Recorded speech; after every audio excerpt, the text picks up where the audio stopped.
Allez, si tu devais donner 3 conseils à des personnes extrêmement timides pour qui l'idée de parler en public, alors sans parler d'un parterre de 150 personnes, juste parler en réunion devant 6 personnes, ça les rend pas bien, fébriles. Donc, premier conseil, c'est de relativiser son stress. Bienvenue au club, messieurs, dames. Vous faites partie d'un club de 99,5% de Français. Pourquoi ? Parce que l'école nous a mal préparés à ça. Notre école, elle a plein de qualités. Elle a aussi eu le défaut de nous faire concevoir le public un peu comme quelque chose de menaçant où il faut pas que je dise de bêtises, il faut que je maîtrise tout bout à bout, il faut que j'apprenne tout par cœur. Sinon là, c'est le drame. Sinon, Et on va c'est faux. me juger. On va me juger. Ouais, on va me juger. Et c'est faux. Deuxième conseil que je pourrais donner, c'est de croire en la technique.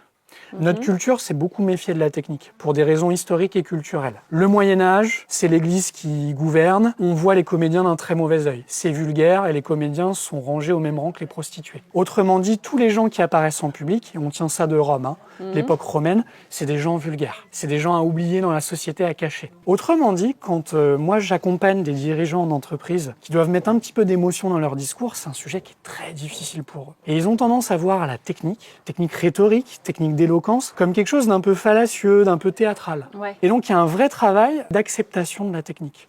Prenez Barack Obama, prenez Michelle Obama, prenez Oprah Winfrey. Les virtuoses aujourd'hui sont des gens qui ont travaillé la compétence oratoire et rhétorique. Enfin, le dernier conseil, c'est de pratiquer souvent, régulièrement. La prise de parole, c'est un sport. Si demain, Camille, je te demande d'aller courir un marathon, alors sauf si l'information me manque, Ne fais pas ça.